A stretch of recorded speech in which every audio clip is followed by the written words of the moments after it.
Всем привет, с вами Алла, и в этом видео я хочу показать, как создать вот такую замечательную заготовочку из старых джинс. Делается она очень легко и долго тянуть не буду. Приступаем. Для пошива нужна основа. У меня за основу вот такие остатки от производства, либо с браком. Вот две тоненькие ткани и между ними тоненький синтепон. Я перед этим проутюжила, чтобы у синтепона ушел объем. Смотрите. Вот так. Можно взять за основу любую обычную ткань, либо какое-то полотенце, в общем, неважно.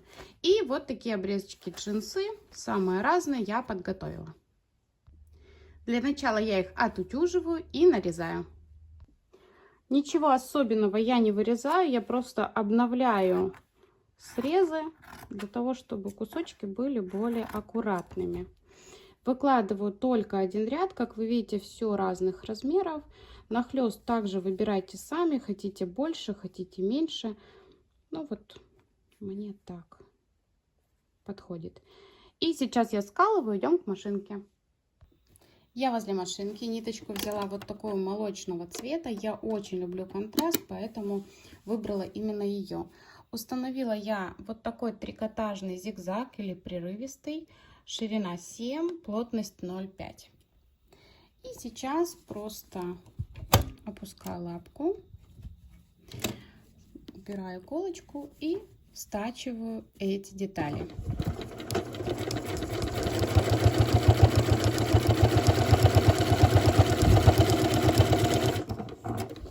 Нет смысла долго показывать это на камеру, сейчас доделаю, покажу.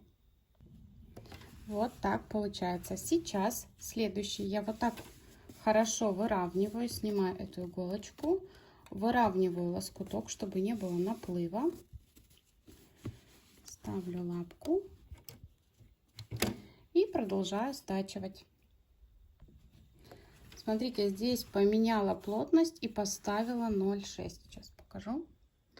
Плотность 0,6, а здесь была 0,5. Ну, мне сложно сказать, какой мне больше нравится. Итак, продолжаю. Я снимаю иголочку, выравниваю, чтобы не было наплыва, и стачиваю. Первый ряд закончу и покажу. Первый ряд закончила, хочу показать поближе. Все-таки я продолжила плотностью 0,6, вот только здесь у меня 0,5. Мне так больше понравилось, и сейчас я показываю, что делаю дальше. Я не отхожу от машинки, у меня рядышком со мной заготовлены мои лоскуты, и я накладываю так, как я хотела бы их видеть, буквально по одному, по два, и пришиваю. Я больше ничего не скалываю, а просто продолжаю накладывать и сшивать. Промежуточный этап работы. Также хочу отметить, что пришивать можно не просто рядами, но и вот как у меня в одну сторону, сейчас я пойду в эту. И еще раз хочу показать, что вот так я накладываю, например, лоскут и прохожусь там, где этот лоскут соприкасается уже с джинсой или с другой тканью, которая уже пришита. То есть вот так. Если, например, вот так, значит вот так. Все, а я продолжаю. Я закончила, и вот такая заготовочка у меня получилась. Очень мне нравится такой эффект. Из этой заготовочки я буду делать повтор джинсовой сумочки. Видео по ее пошиву есть на канале. Я оставлю ссылочку в описании.